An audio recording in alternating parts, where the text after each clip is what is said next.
2 weeks have come and gone. It's off to week 3, and we're underway on EA Sports. And the opening kickoff will not be returned, as that will be a touchback. The Minnesota offense ready to go to work here. Their quarterback in his 10th season overall now, and 4th is a Viking, Kirk Cousins.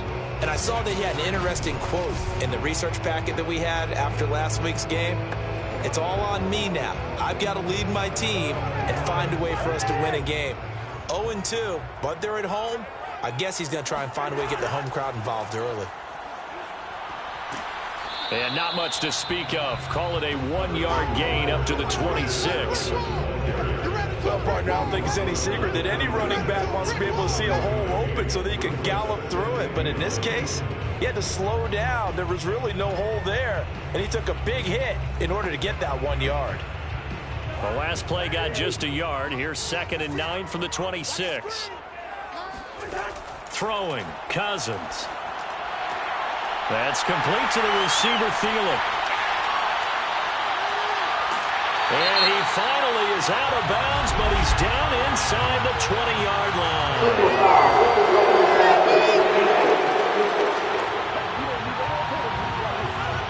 So a little extra on top of the big play there. It's tough for guys rushing the passer, but you have to know when the ball is gone. And if you listen, officials will tell you ball's gone.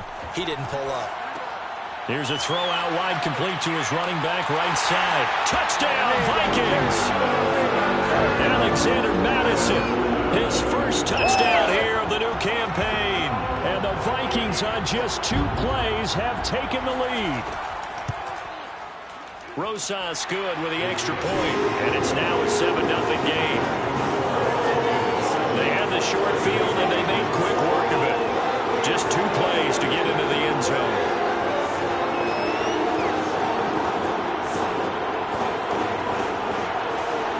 The kickoff unit as they run up and send this one away. And here comes a return from a few steps into the end zone. And ultimately cannot get this out to the 25-yard line as he's dropped it to 23. Here come the Seahawks and their offense now under veteran head coach Pete Carroll. They're led out by their 3rd-year quarterback from Missouri, Drew Lock. And I'll bet he's talking to his guys about resisting the temptation to try and turn this into an up-and-down game. Almost like basketball, where both teams press, and one team gets an advantage, the other team's trying to run with them, and they're just not equipped for it. Doesn't matter whether you're equipped or not. Just settle in, get calm before you go for the big strikes. The last run got 9. That leaves him with 2nd and a yard. This is the Oklahoma State alum, Chris Carson. And he'll get it out near the 40 to the 39. I know what you're thinking out there. I know a lot of you are thinking, take a shot downfield. It's a great spot for it. I'd say maybe later in the game, definitely in the second half. Right now, the Vikings after him, and they get there for the sack. The defensive end, Daniil Hunter, drops him. A CD, you know, so often we talk about quarterbacks holding on to the ball too long. Well, we can't say that there. He had no time to do much of anything.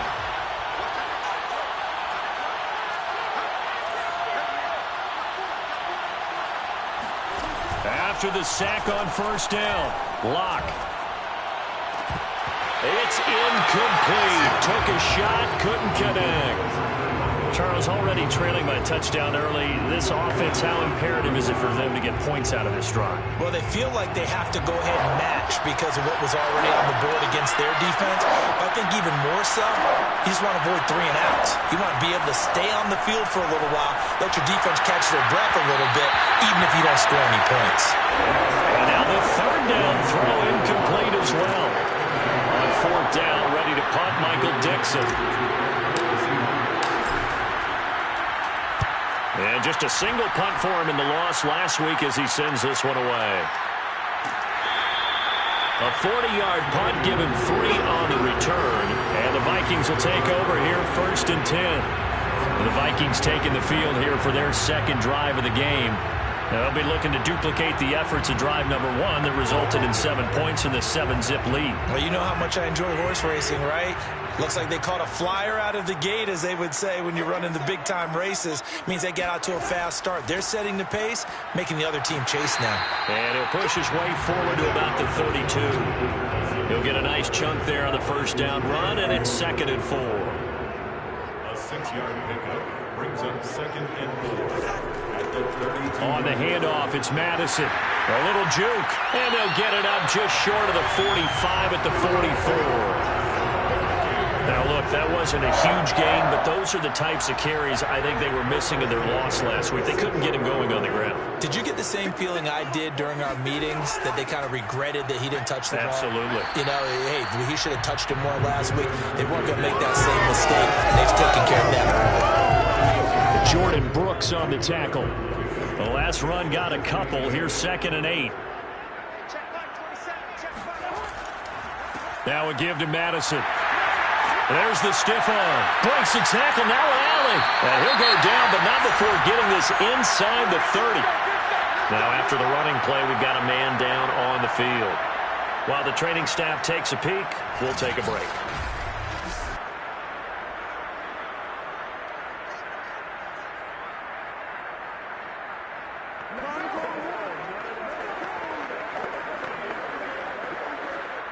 So from Seahawk territory now, it's 1st and 10 as they're down to the 29-yard line. Off the play fake, Cousins. That is caught by Thielen. And they move this all the way down to the 9. Boy, how about the speed with which this offense can get down the field? It's taking them no time at all to get down here. And now they're set up for the 1st and goal.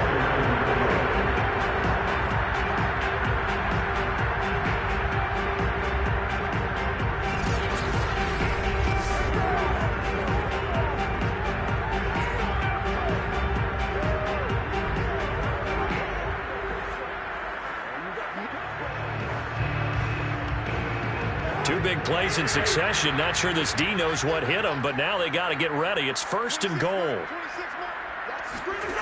Now Cousins. Toward the end zone, but that's going to wind up incomplete. Well, they've got man coverage on the outside, and my scouting report on these DBs tells me that they love to take matters in their own hands. They want man coverage, not zone. And there was good coverage there that forced the incompletion.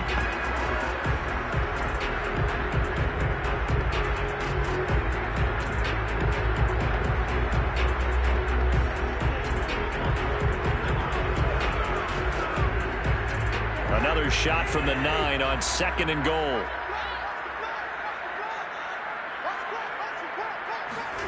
To throw, Cousins.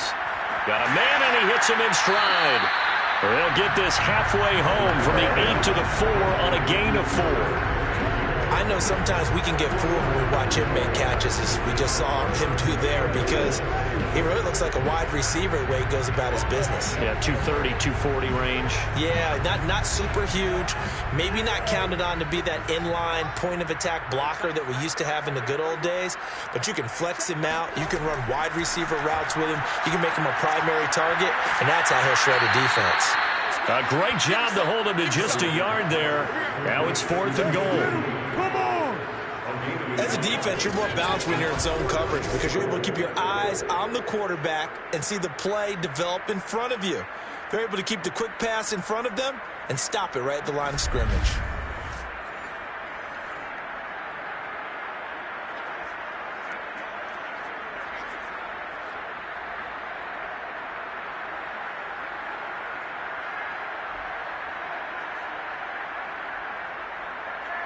Now the Vikings will send out the special teams crew here for a field goal try. From the right hash here, should be an easy one. Rosa's kick is good, and that'll do it for the first quarter of play. 10-0 the score after 1 on EA Sports. Second quarter now from Minnesota. It's the Vikings in possession of the football. The kickoff team on the field now as they will send this one away. This will be fielded inside the 5. And able to get this across the 20, but not much further as he's dropped it to 23-yard line. Seattle's offense coming back onto the field, ready for their second drive. Nothing for them yet from an offensive standpoint, down 10-zip as they come up 1st and 10.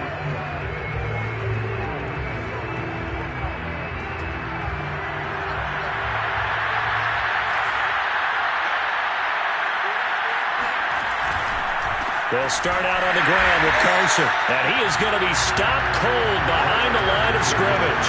2 yards the loss, 2nd and 12. Yeah, another negative play in an early down situation. This one to start the drive. You're putting a lot of pressure on your quarterback to bail you out when you're in 2nd and long yardage.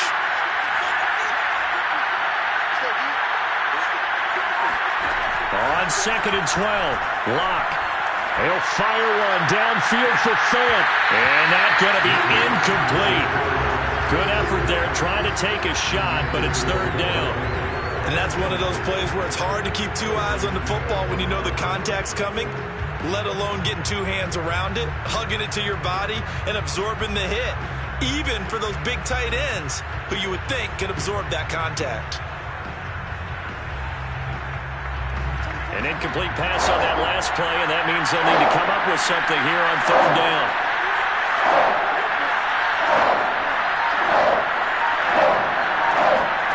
Now a play fake, and here's Locke.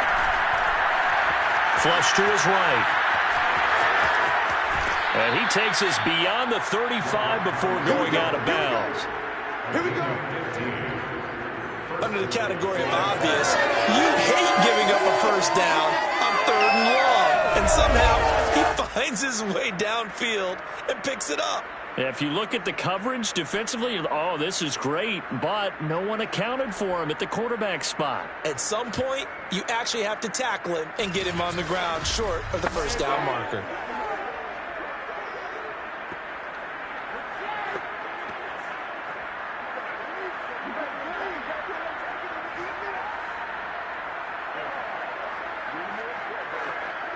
Line of scrimmage, the 37 on 1st and 10. Now a give, right side. Carson. And he'll take this one for about 4 up to the 40. I feel like I can see what he was thinking on that carry. Wanted to follow that big tackle through the hole. Ended up only getting 4 yards on the carry. I think he had designs on that one being bigger.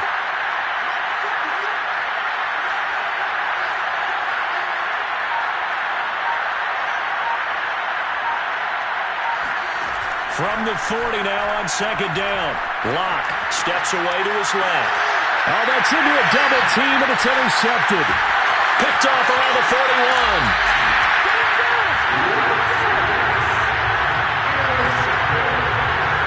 I know it appeared he was saying, hey, give me the football, I'm open, but I don't know if that's a pass that he should have thrown there. Well, I don't think we've ever met a wide receiver that doesn't think he is open or is about to be open. True. So when you throw your hand up in the air and tell your quarterback, hey, I'm available, he's trusting that you are. In this case, he was not, and it turned into disaster for them. Call it a gain of 4 on 1st, and that'll make it 2nd down. Well, at the end of all that hitting and hollering, it was a 4-yard run, so the offense is going to go back to hell and feel pretty good about themselves. Defensively, you have to feel okay because you didn't let it turn into a bigger run, but the goal, shut it down for 2 yards or less. That's when you start to feel good about yourselves. Here's a throw right side, taken in by his tight end. Touchdown! A great effort there. His 2nd touchdown on the season. And the Vikings are able to strike quickly to add on to their lead. For a big tight end, he can sure move like a slot receiver when he gets a head of steam going. And as a defensive back, you've got a big decision to make when he's moving like that. Gross is now to add the PAT.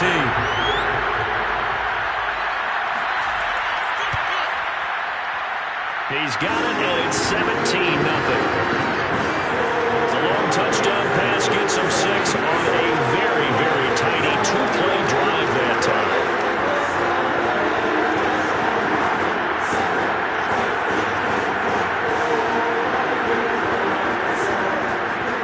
Set now to kick this one away, and off it goes. This will be fielded inside the 5. And he won't get this to the 20-yard line as he's down at the 19. The Seahawks offense now, they get set to go back to work.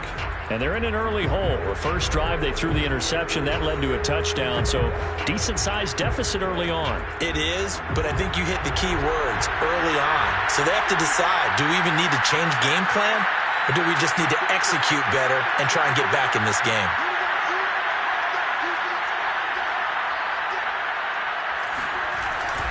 Here's a handoff to Carson to begin the drive. He'll be marked down at the 26 with a gain of 7. And there we saw one of the downsides of blitzing during a rundown, because sometimes you get out of your gaps. You don't fit the run quite as well because you're headed towards the ball carrier with abandon. So they'll come up after the gain of 7 on a 2nd and 3.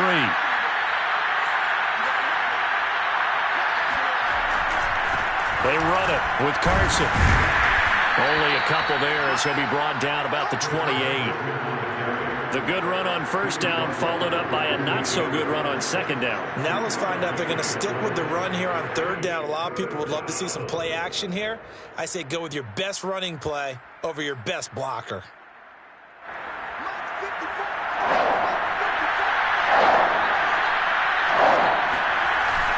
On third down, it's Carson.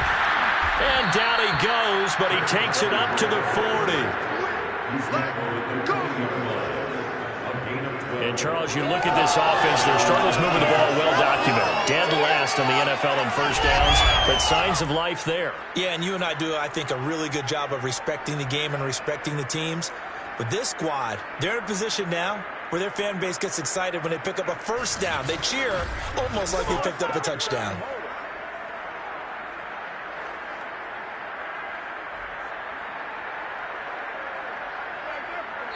And we've hit the 2-minute mark in this first half of action.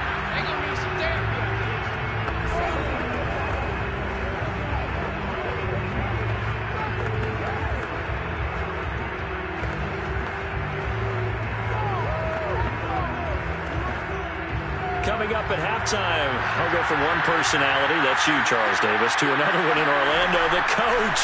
He'll have stats and scores from around the NFL. You and Jonathan Coachman both larger than life. No doubt about it. But you're stuck with me in this booth, yes, and he's miles away and smiling. And happy. He'll wind up getting 9 after tucking it and running, so it'll leave him with 2nd and a yard. I think the last 2 plays really illustrate how difficult it is to game plan against this guy, because you know he can throw the football, but how about his use of legs as well? What we call those broken plays, you can't account for them. Yeah, those plays, those 2 that you just mentioned, a microcosm really of how he can hurt you. This offense finding its legs now. Here's another 1st and 10. Play action. Now it's Locke. And that is caught on the right sideline, but out of bounds, says the line. The throw took him a little. I believe they buzzed down. They're going to take another look at this play with all reviews coming from the replay official here in the final 2 minutes of the half. Did he keep those feet in bounds? That's the question they've got to decide. And I got to say, watching it in real time, it was awfully close. Yeah, it certainly looked like a heck of a catch because he didn't appear to bobble it, which could complicate things. But even with the benefit of replay, that's pretty tight. Well, here's the call.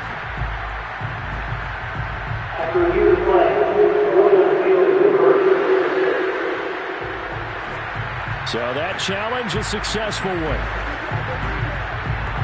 An inaugural trip to the red zone here for the Seahawks. They have a 1st and 10 at the 13-yard line. They look to throw. It's Locke. Buying time to his left. And he's got it. Caught in the end zone for the Seahawk touchdown. Freddie Swain, his 2nd touchdown on the season. And the Seahawks are able to cut into that deficit. And they use that height on the outside to get the score.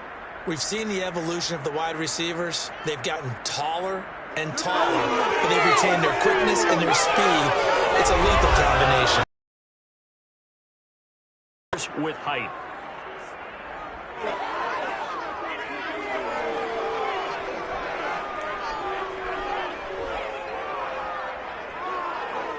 Jason Myers now for the extra point.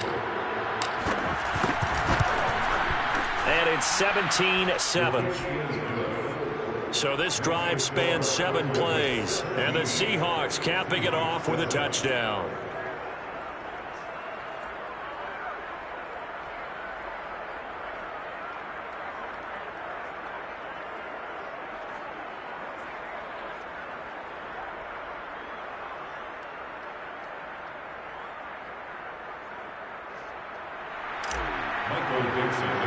The kickoff unit is out on the field, and they will send this one away. But they're going to mark that where it went out of bounds, so really good starting field position up past the 40-yard line. And that drives coaches insane, doesn't it? When they see that happen, it just doesn't feel right, does it? Plus, you're giving up yardage.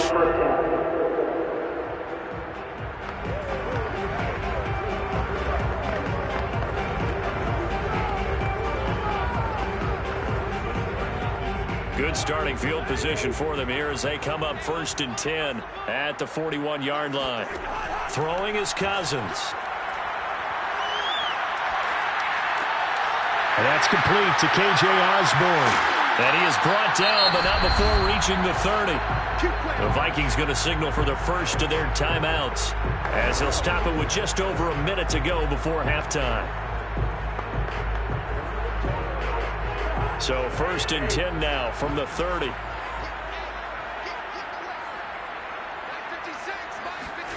Cousins gets this into the hands of N'Keal Harry. And inside the 20 before he's brought down.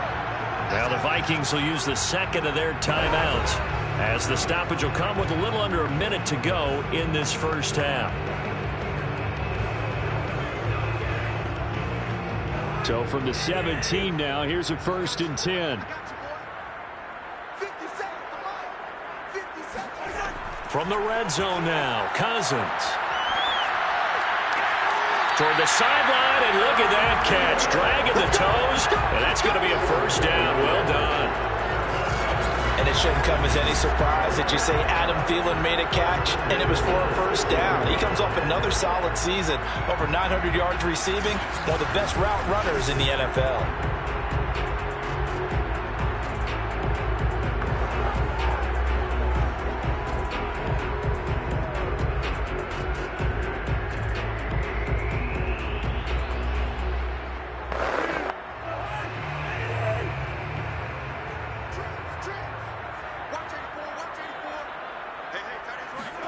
Cousins to throw it.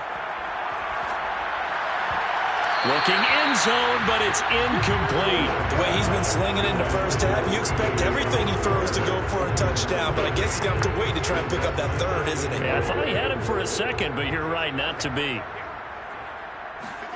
On 2nd and goal, Cousins. And this ball is caught by Irv Smith. Touchdown, Vikings. Kirk Cousins with 3 touchdown passes now in the afternoon. And the Vikings are going to add on to their lead. They have really had their way so far in the first half, but they wanted to continue to build on their lead. They know that no lead is safe in this league, so they decided to try their best to get one more as they headed into the half, and they got it done.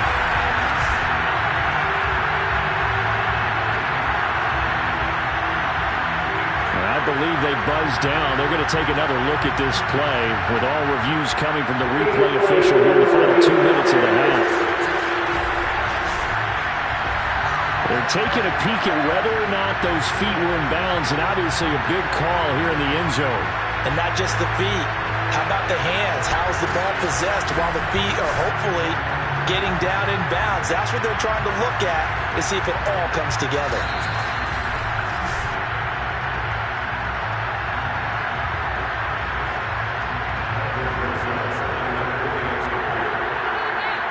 So they called it a touchdown originally, and this will stay a touchdown after the video review, so they had it right.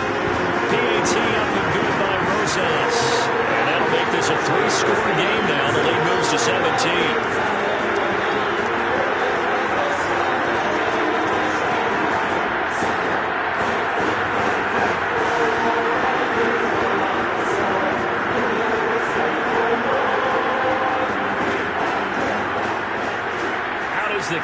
half unit as they run up and send this one away.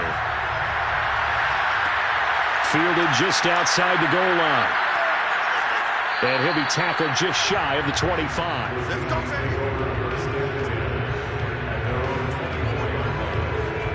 DK Metcalf of the Seattle offense about set to take over once again. They've got to find a way to get him more involved in this game plan. Down here in the second quarter, he doesn't even have a catch. And don't think they're not hearing about it in the huddle and on the sidelines. And we often think of wide receivers at times being disruptive. It's just that they know their talents and they know the type of plays they can make, and they can make big ones. They want the ball to help their team. Yeah, you got to think he's going to want the ball more. One target, no catches. That one to Swain, complete. Now the Seahawks going to use the first of their timeouts as the clock will stop with 34 seconds to go before halftime.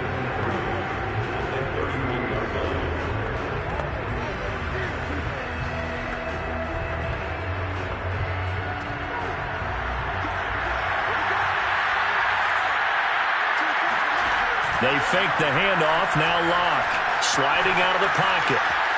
On the run, he'll let it go deep, right sideline.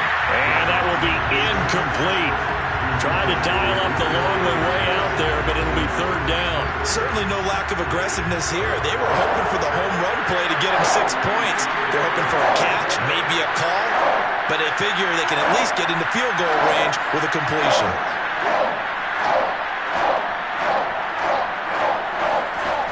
Going to try and throw on third down. Flushed out right. That's complete to Swain.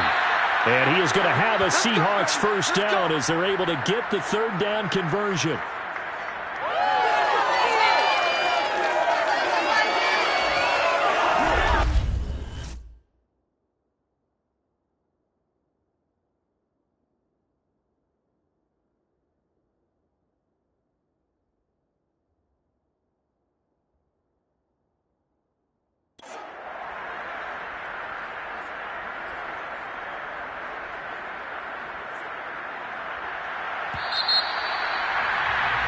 So we reach halftime in what's been a fairly... And we will skip the highlight show this week. Get right back to this Week 3 matchup.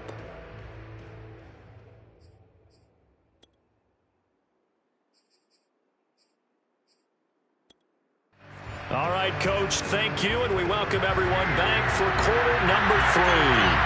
The Vikings have to like their position. They've got the lead. They get this football as well as we are back and underway for the second half. And he'll be stopped up at the 25.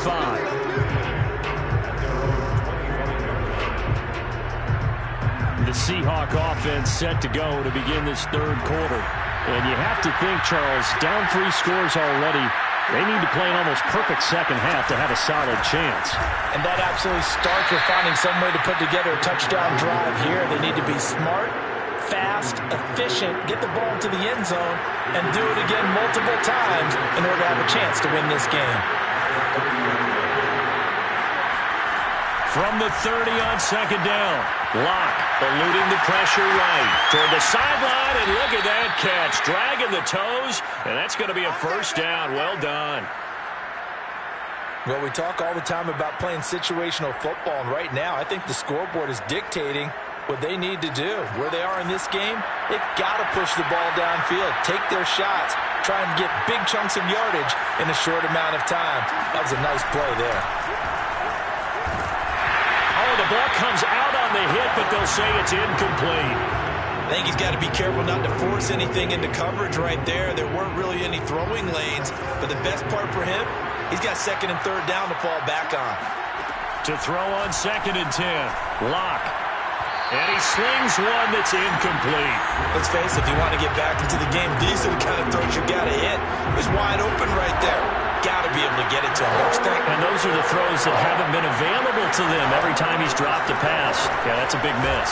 Escaping the pressure right. And he is out of bounds, but not before he's inside the 30. Sometimes guys get locked into such a groove. What do we call it? The game's slowing down. They see everything happening almost in slow motion. They see the lanes develop. I feel like he's right there. Well, and you want this from your leader, right? With this deficit, this stage of the game, second half, no quit in him. Zero.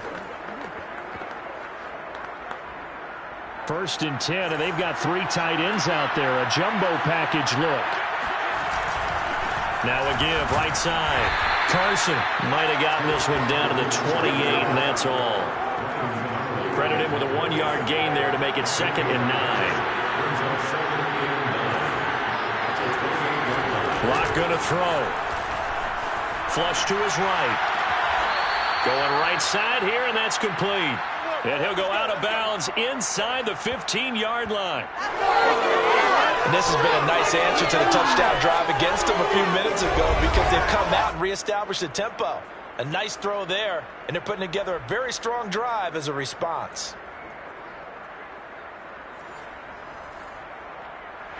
Mike Zimmer staring down our referee. He's upset. He's going to throw out the red challenge flag.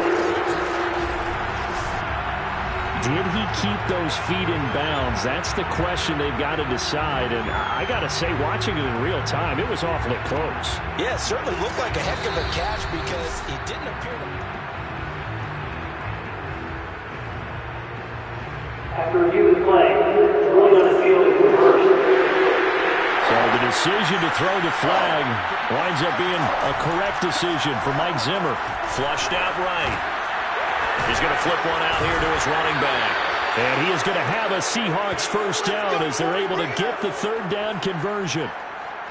But with the score where it is, you're not thinking field goals right now. You need touchdowns. So that was a much-needed conversion there on 3rd down. Into the red zone, it's Locke. On the move, and he can't get rid of it. He's taken down. They couldn't contain Deshaun Hand that time as he gets home for the sack. We've seen him escape similar situations earlier in the game and get away for pretty good yardage, and that time they get him down. Yeah, they've had enough evidence that he can get away and run for good yardage, haven't they? That time it felt like, okay, enough of this. Let's play it the right way and get him on the ground before he does any damage. They'll wind up getting 10 back as that sets him up for 3rd down.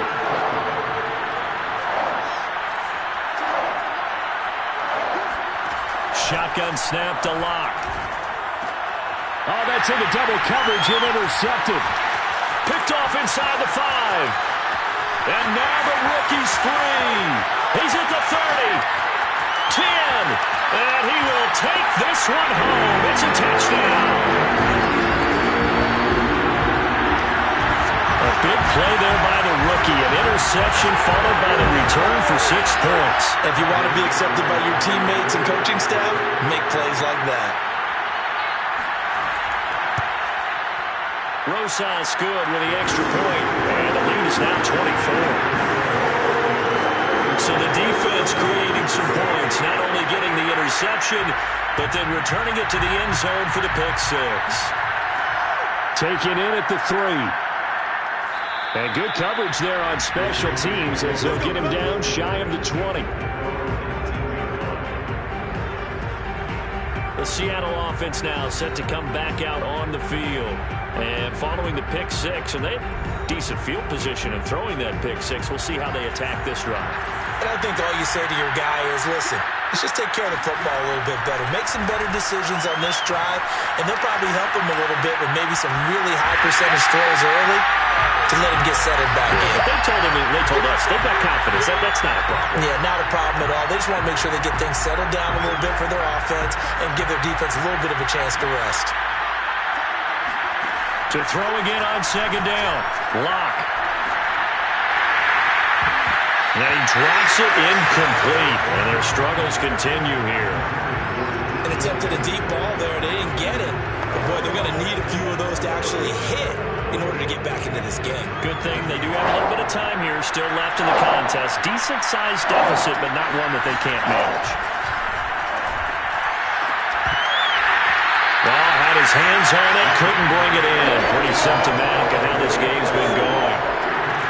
A field goal would tie it, but they want more. They're going for it. They'll go for it. It's Locke.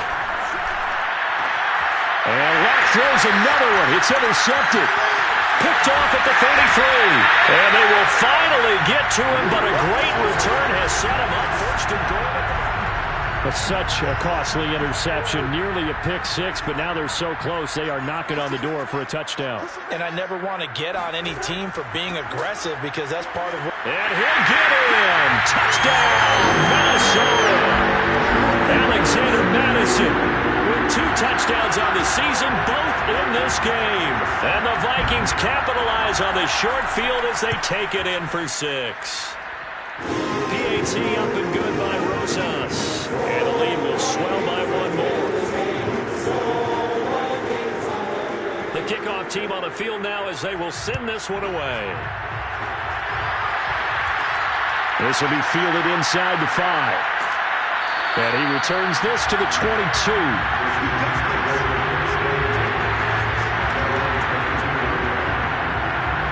The Seahawks again now ready to take...